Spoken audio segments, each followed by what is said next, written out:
የሚወጣ ሌባ። ስለዚህ ወንድማችን አይመን ፕሊዝ እዚች ጋር የቤተሰብ ጉዳይ ነው። የአንተ ጉዳይ ሲሪየስ የሚያደርገው የቤተሰብህ ጉዳይ ነው፣ የደምህ ጉዳይ ነው።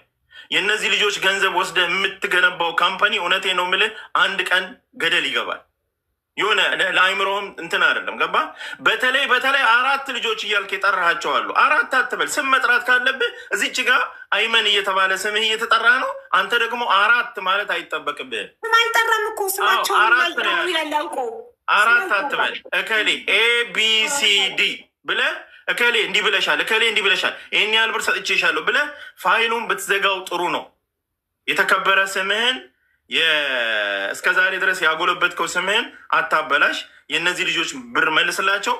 አይ የምትል ከሆነ እኔ ዋታም አድቫይዚንግ ሀቡ አንቺም እዚህ ጋር ብቻሽን በጣም እንትን ስለሚል ኦፊሻሊ ልጆቹ ይደራጁና ኢትዮጵያ ውስጥ ጠበቃ አሉ፣ ፕራይቬት እንትኖች አሉ።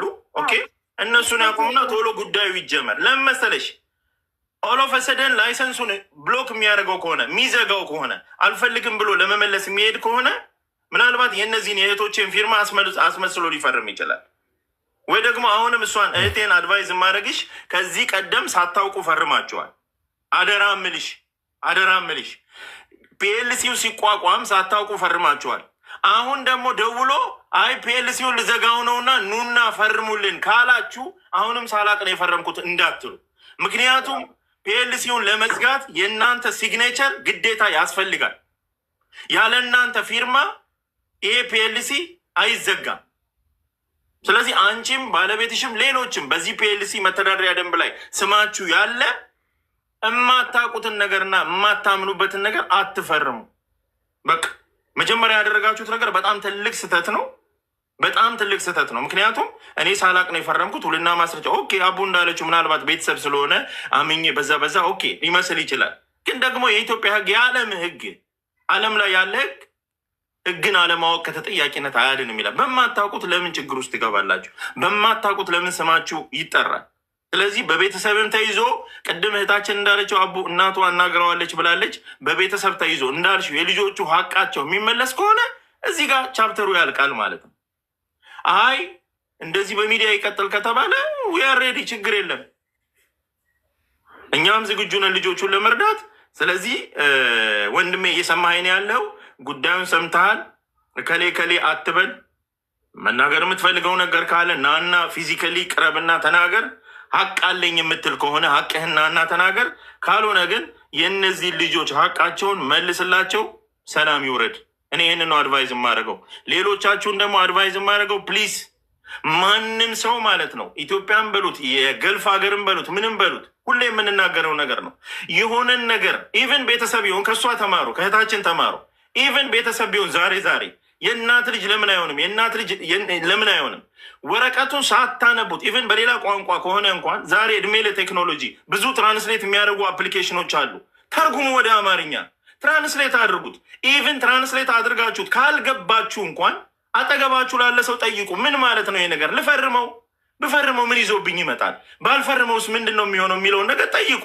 ዝም ብላችሁ እየፈረማችሁ ማለት ነው ችግር ይመጣል። ሰው ይሞታል። እውነቴን ነው የምላችሁ፣ ሰው ይሞታል በፊርማ። ስለዚህ እህቶቼ፣ ወንድሞቼ ሁላችሁም ፊርማ ላይ ጥንቃቄ አድርጉ። ሳላውቅ ነው የፈረምኩት። አስገድደው ነው የፈረምኩት። ተገድጄ ነው፣ አምኜ ነው፣ ቤተሰቤ ነው ስለሆነ ዳኛው አይሰማችሁ። ይሄ ፊርማ ያንቺ ነው? አዎ። ይሄ ስም ያንቺ ነው? አዎ። አንቺ ነሽ የፈረምሽው? አዎ። አመሰግናለሁ ነው የሚለው ዳኛው። ስለዚህ እህቴ ታሃኒ፣ አንቺም ሁላችሁም ባለቤትሽም ብታናግሩትና ወደ ቀልቡ ተመልሶ ወደ መፍትሄ ቢኬድ። እኔ አሁን አንዳንድ ባደረግኩት ማጣራት መሬትም እንዳልተረከበ ምንም አይነት ማሽነሪ ኢትዮጵያ ውስጥ እንዳልገባ ገና ምንም አይነት እንቅስቃሴ እንዳልተደረገ ነው መረጃዎች የሚያሳዩት ማለት ነው። ማሽነሪዎችን ገዝቶ ከሆነ ሀቡ የገዛቸውን ማሽነሪዎች አትሊስት ያሳየን። የገዛ ከቻይና ሊሆን ይችላል፣ ከጃፓን፣ ከኮሪያ ይኸው ይሄን ያህል ማሽን አልገዛም። ይኸውልህ አሁን አልገዛም፣ ግን ልጆቹ አሁን ባላቸው ጊዜ ትርፋማ መሆን ስላልቻሉ ብራቸውን ይዞባቸው እነሱ መስራትም መኖርም ስላልቻሉ በቃ ብራችንን መልስልን። ሌላ ነገር እኮ አይፈልጉም። እሱ ሀብታም ነው አለው አይደል? በራሴም ማድረግ ይችላሉ። የእናንተ 1,500,000 ምንም አያደርግልኝም ነው ያላቸው። ስለዚህ ይስጣቸውና ብሩ አለ ነው እያለ ያለው፣ አልተነካም ነው እያለ ያለው። ስለዚህ አንስቶ ብሩን ይስጣቸውና እሱ የፈለገውን ይሁን፣ ብራቸውን ይስጣቸው። እንዳለው ካልነካው ይስጣቸው ብሩን። እንደው ቢያንስ የምልሽ ልጆቹ እንደው ትንሽ ተስፋ እንዲያደርጉ ገንዘባቸው አለመበላቱን ተስፋ እንዲያደርጉ ማሽነሪዎችን ገዝቶ አስገብቶ ከሆነ ምናልባት ደግሞ ገብተው ጉምሩክ ላይ የደረሱ ካሉ ከመንግስት የተረከበው መሬት ካለ መሬት ከተረከብን ካርታ አለ አይደል አቡ ካርታውን ያሳያቸው። ቢያንስ ይኸው የተረከብኩት ካርታ፣ ይኸው የገዛሁት ከቻይና የገዛሁት ማሽነሪ። ፋብሪካ የሚከፍት ሰው መቼም በበግና በበሬ ወይንም በፍየል አያርስም አይደለ እንዴ? ካምፓኒ ነው ፋብሪካ ነው የምከፍተው ብሏል። አትሊስት ያውጣ እንዴ። ኦዲት የሚባል ነገር አለ እኮ ሀቡ። አንድ ድርጅት ኦዲት ይደረጋል እኮ በየአመቱ። አሁን እህቴ ያለችው ምንድን ነው? ገና ብር ስላልገባ ገና ምንም ኖ ዌይ። በቃ ካምፓኒው ኢስታብሊሽ ሆኗል፣ ተመስርቷል፣ ተመሰረተ ካምፓኒው። ህጋዊ ሰውነት አገኘ ይባላል በአማርኛ። በህግ ቋንቋ አንድ ካምፓኒ ሁሉን ነገር ጨርሶ ንግድ ፈቃዱን ከንግድ ምክር ቤት ሲያገኝ ምን ተብሎ ይጠራል? በህግ ቋንቋ ህጋዊ ሰውነት አገኘ ይባላል። ይሄ ፒኤልሲ ህጋዊ ሰውነት አግኝቷል። በቃ ሌጋል ሆኗል ማለት ነው። ተመዝግቧል ማለት ነው። ንግድ ምክር ቤት ያውቀዋል ማለት ነው። ኦኬ፣ የሴንትራል ባንክ ያውቀዋል ማለት ነው። አሁን እዚች ጋር አላቅም እንደዚህ ማለቱ አያዋጣም። ማሽነሪዎችን ገዝተህ ከሆነ ብራዘር፣ ማሽነሪዎቹን የገዛህበት ኦዲት አምጣ። መሬት ከመንግስት ተረክበህ ከሆነ ለመንግስት ለመሬት የከፈልከውን ገንዘብ የሚያሳይ ኦዲት ሪፖርት ለሼር ሆልደሮች፣ ሼር ሆልደር ይባላሉ በመተዳደሪያ ደንብ ውስጥ ያሉት ሼር ሆልደር ይባላሉ። ሼር ሆልደር መሆናቸውንና እያንዳንዱ በድርጅቱ ውስጥ ምን ያህል ፐርሰንቴጅ እንዳላቸው ጻፈው። እከሌ 5% አለሽ፣ እከሌ 10% አለሽ። መተዳደሪያ ደንቡ ይሄንን ያሟላ ነው። እህቴ ምናልባት አንብበሽው ከሆነ ውስጥ ላይ ስትገቢ እያንዳንዱ ሼር ሆልደር የሚኖረው ፐርሰንቴጅ በግልጽ ተጽፎ ይገኛል ማለት ነው። ግን ማሽነሪው ካልተገዛ፣ ኦዲት ሪፖርቱ መቅረብ ካልቻለ፣ ከመንግስት ፋብሪካውን የሚያቋቁምበት መሬት መረከቡን የሚያረጋግጥ አንድ ሰነድ ከሌለ ይሄ ነገር እየሄደ ያለው ሀቡ ወደ መጀመሪያ ወደ ነገርኩሽ ነው። ድርጅቱን ላይሰንሱን ወደ መመለስ ወደ መሸሽ ምናምን ስለሚካሄድ ቶሎ ብላችሁ ልጆቹ ወደ ህግ ጠበቃ ቀጥሮ በህግ ወደ መያዙ ቢካሄድ የተሻለ ነው ላለ ሁላችሁንም አመሰግናለሁ። እንግዲህ የልጆቻችንን ሀቅ እግዚአብሔር ያስመልስላቸው ነው የምለው። ሌላ ምንም የምለው ነገር የለም። ሌሎቻችሁ ግን ተማሩ፣ ሌሎቻችሁ ተማሩ። ዛሬ አይመኔታ ተባለ እንጂ ዛሬ ኑ ኬንያ ኑ እዚህ እንዲህ አይነት ስራ ልጆቹ የሚገርምሽ ሀቡ ዱባይ ላይ ከቋሚ ስራቸው እያፈናቀሉ ማለት ነው። ቋሚ ጥሩ ደሞዝ ከሚከፈላቸው ስራ እያፈናቀሉ ነይ ኬንያ ምርጥ ቢዝነስ አለ፣ መኪና ተሸልሟል፣ እንትና የሌለ ለማታውቁት ሰው እንዴት ገንዘባችሁን ትልካላችሁ? ያ ለማታውቁት ሰው እንዴት ገንዘብ አክሲዮን ማለት እኮ ዝም ብሎ አይደለም። አንድ ሰው ከአንድ ባንክ አንድ አክሲዮን ሲገዛ፣ አንድ ሲንግል አክሲዮን ሲገዛ ማስረጃ ይሰጠዋል፣ ሰርተፊኬት ይሰጠዋል። ኢቨን ያ ሰው በህይወት ቢያልፍ የልጅ ልጆቹ በዛ አክሲዮን ባንክ ውስጥ ካለ ድረስ ተጠቃሚ እንዲሆኑ የሚያሳይ የአክሲዮን ሰርተፊኬት ይሰጠዋል። እነዚህ ልጆች ምን አላቸው? ባንክ ቤት ካስገቡበት ደረሰኝ ውጭ ምን ማስረጃ አላቸው? ሀቡ የአክሲዮን ሰርተፊኬት አላቸው ወይ ደግሞ ያው ልኮና እሱ ሁሌ የስደተኞች ጠበቃ ነኝ እያለ ስለሚመክር አምነውት ነው። በቃ በእምነት ደረሰኝ ብቻ ይዘው የሰጡት በሚሊዮኖች። ሰው ደረሰኝ ይዞ ነው የቀረው። እዚህም ብዙ ሰው ደረሰኝ ነው እጁ ላይ ደረሰኝ ይዞ ነው የቀረው በእውነት። ስለዚህ ይሄ ነገር ትክክል አይደለም። አይ ሆፕ ዩብል አንደርስታንድ ብራዘር፣ ትረዳለህ ብዬ አስባለሁ። ይሄ ሁሉ ሰው የሚመለከተው አንተን ነው። ኦልሞስት ከ4,000 ሰው በላይ እየተመለከተ ነው። ሰሞኑን ሶሻል ሚዲያ ላይ እንዳለ የሚዘዋወረው የአንተ ጉዳይ ነው። እዚህ ደረጃ እስኪደርስ መጠበቅ አልነበረብህም። ከቻልክ ልጆቹን ፕራይቬትሊ ደውልላቸውና አካውንት ቁጥራችሁን ላኩልኝ በልና ብራቸውን ላክ። ከዛ ተዘጋ በቃ። እነሱም መጥተው ሀቡ ጋር ብራችንን ተቀብለናል እናመሰግናለን ይላሉ። አለቀ ታሪኩ። ማንም ከአንተ ፕራይቬትሊ የሚፈልገው ነገር የለም። ማንም ግን የምታመጡትን ያለው ጨዋታ አይሰራም። ቢያንስ ህግ ይጠይቃል። ስለዚህ እህቴ ታሃኒ ከዚህ በኋላ ተመሳሳይ ስህተት አትሰሩም ብዬ ጠብቃለሁ። ካምፓኒውን ለመዝጋት እፈልጋችኋለሁ፣ ኑ አንዴ ፈርሙልኝ ተብሎ ሄዳችሁ እንደማትፈርሙ ተስፋ አደርጋለሁ። መጀመሪያ የሰራችሁትን ስህተት እንደማትደግሙትም ተስፋ አደርጋለሁ።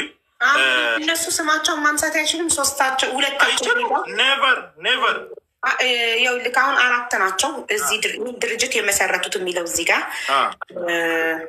አይመኒታ ቢዝነስ ግሩፕ ኃላፊነቱን የተወሰነ የግል ማህበር ይላል። ከዛ በኋላ ሌሎች ዝርዝሮች አሉ። ከዛን የአባላት ስም ዜግነትና አድራሻ ይላል። እዚህ ላይ 4 ሰዎች ናቸው። አይመኒታ ባለቤቱ፣ ተሃኒ እህቱ ናት የእናቱ ልጅ እና ባለቤቷ ተሃኒ እና ባለቤቷ አሁን ከአይመኒታ ጋር ተሃኒ ተለያይታለች። ከአይመኒታ ጋር ከተለያየች ቆይታለች። እሷ የራሱ አንድ ላይ ነበር አረቢያ መስጂድ የሚሰሩት። ተለያይተው እሷ የራሷን እሱ የራሱን ነው የሚሰሩት። እንደተለያዩ ቆይቷል በጣም እሱ አሳውቋል ኦልሬዲ ከአመት በፊት ብላለች። ስለዚህ ከተለያዩ እነሱ ሁለታቸው ባለቤቱ እና እሷ ሄደው ስማቸውን ማንሳት አይችሉም። ከዚህ ላይ አይችሉም። 4ቱን ነው መሄድ ያለባቸው። ጠይቂያት። ውልና ማስረጃ ስትሄዱ ስንቱ ናችሁ ነው የሄዳችሁት? ቢያት መጀመሪያ እህቴ እየሰማሽ ከሆነ ስንቱ ናችሁ ነው የሄዳችሁት? ካምፓኒው ሲቋቋም ፒኤልሲው ሲቋቋም ስንት ሆናችሁ ነው ሄዳችሁ የፈረማችሁት? ውልና ማስረጃ ሁሉም ሰው መጥቶ ነው የፈረመው። እርግጠኛ ነኝ። ጠይቂያት ካለች። ታሃኒ ሚውት ነሽ እያወራሽ ከሆነ ታሃኒ። ኤኒዌይስ ከሌለ ችግር የለም። እንደ መጀመሪያው ነው ሀቡ፣ እንደ መጀመሪያ ሀቡ ፈርሙ። ለስንት ነው ሄዳችሁ? ይኸውልሽ ለ4 ነው የሄድ ነው። እኔ ባለቤቷ ነኝ ሀቢባ። ሰላም አሌይኩም። ደህና ነሽ? አማን ነው? ሰላም ደህና ወንድሜ፣ እንዴት ነህ? አልሐምዱሊላህ አለን። ቅድም ሆና ከጀመረበት ልነሳና ይኸውልሽ ምን ይላል መሰለች፣ በአጭሩ እሷ በደንብ ስላላስታወሰችው እኔ ልንገራቸው። እርግጥ እኛ ቤተሰብ ነን ብለን ነው እዛ ጋር አምነን የሄድ ነው። መተዳደሪያና መመስረቻ ጽሁፉ ላይ የድርጅቱ ዋና ስራ አስኪያጅ አካውንት ማውጣት ይችላል፣ ሂሳብ ማንቀሳቀስ ይችላል ይላል። እዛው ላይ ዲቴይሉ ላይ አለ። ይህ ማለት እኛ ጀስት ዌን ዘ ሞመንት እኛ አብረን ሆነን ያን ፒኤልሲ ፎርም ካደረግን በኋላ ገንዘብ ይገባል። ገንዘብ ከአረብ ሀገር ስለሚገባ ከተለያዩ ሰዎች ስለሚገባ አካውንት እከፍታለሁ፣ አካውንት እንደሚከፍት ብቻ ነው የነገረን። ከዚህ ውጭ በሱ ስም ስለሚገባ እኛ የምናውቀው ነገር የለም። አሁን ለምሳሌ እንትና ብሏል። ኢቭን ንግድ ፍቃድ እኮ አልወጣም፣ እዛው ጋር ተንጠልጥሎ ነው ያለው። እንኳን ድርጅት ፒኤልሲ እኛ የንግድ ምክር ቤት ሊያቀን ይቅርና ንግድ ምክር ቤትም አልሄደም፣ ሲጀመር አልተካሄደም። ፒኤልሲ ብቻ ነው የቀረው። ፒኤልሲ ፎርም ተደረገ። ይህም ፒኤልሲ ፎርም አድርገን እኛ በቀና ልብ እንሰራለን ብለን ነበር። በዛች ሞመንት ከኛ ጋር ተለያየ። በጣም ነው የሚገርምሽ። ልክ ብር አካውንት ከፍቶ በቃ እናንተን ተዋችሁና ብቻውን መንቀሳቀስ ኢቭን አካውንት እንደሚከፈት ዊኖ እናውቃለን፣ ግን መቼ መክፈቱን የት እንደሚከፍት ያወቅነው ነገር የለም። ይሄ እዚህም ሰው ካላቸው ዲቴይል እያንዳንዱን ባንክ 17 ባንክ አለ። በ17ቱም ባንክ ቼክ ማድረግ ይቻላል። በሱና በሱ ስም በአይመኒታ ቢዝነስ ግሩፕ በስራ አስኪያጁ ነው የሚንቀሳቀሰው። አካውንቱም ኢንዱርስ የሚደረገው ዊዝድሮ የሚያደርገው እሱ ነው። አንድ ይቅርታ ወንድሜ፣ በባንክ በመተዳደሪያ ደንብ ብቻ አካውንት ይከፍታል እንደ የድርጅት አካውንት?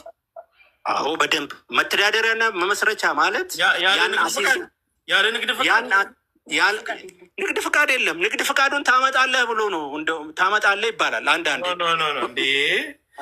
እኔ ፒኤልሲ ባለቤት ነኝ ወንድሜ፣ ስማኝ፣ እኔ የምልህን ስማ።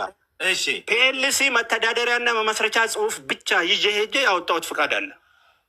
ያለ ንግድ ፍቃድ ማለት ነው። ያለ ንግድ ፍቃድ ይወጣል። አንተ ከባንኩ ጋር ባለ ሪሌሽንሽፕ ቅርበት ካለ ትራንዛክሽን ካለ ይወጣል።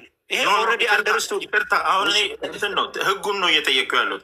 በኢትዮጵያ የባንክ አሰራር ህግ አንድ ባንክ አንድ ፒኤልሲ መተዳደሪያ ደንቡንና የመመስረቻ ደንቡን ብቻ ይዞ ስለቀረበ አካውንት እንዲከፍትለት የሚል ህግ አለ።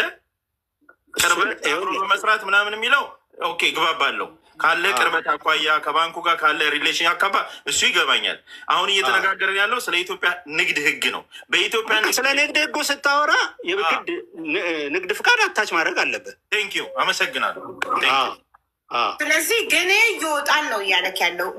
ሁሉም ህግ አይተከበርም እንግዲህ ኢትዮጵያ ውስጥ። ስለዚህ እኛ ንግድ ፍቃድ አላወጣንም። ነገር ወደ ሌላ ቦታ እየሄደ ስለሆነ ነው። ምክንያቱም ባንኩ ዊዛውት ላይሰንስ ዊዛውት ትሬድ ላይሰንስ በመተዳደሪያ ደንብ ብቻ አካውንት ከከፈተ ባንኩንም ያስጠይቀዋል። ይሄ ይኸውልህ እንግዲህ እኛም ይኸውልህ አሁን ወንድም እየሰማኸኝ ነው። እኛ ይኸውልህ ጀስት አሁን ለምሳሌ እንዴት በለ የሆነ ፌቨር እንደሚያደርግ ሰው የለም። ያችን ፒኤልሲ ፎርም አድረግ መቼም ህግ ታውቃለህ።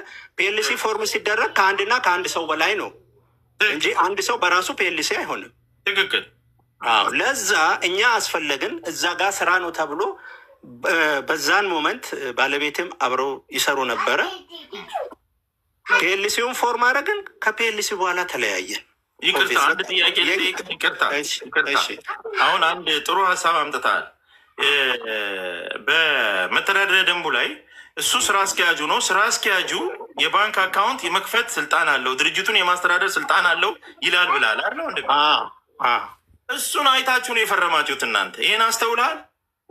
አዎ እንዴ እኛ እኮ እንሰራለን ብለን ነው። ዛሬ እኮ ስለሚመጣው ነገር እኛ አናውቅም ወንድሜ።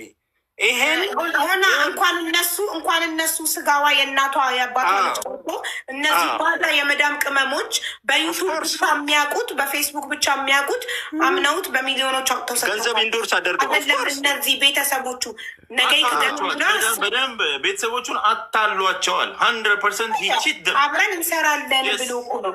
ስለዚህ እነሱ ደግሞ አብረው ለመስራት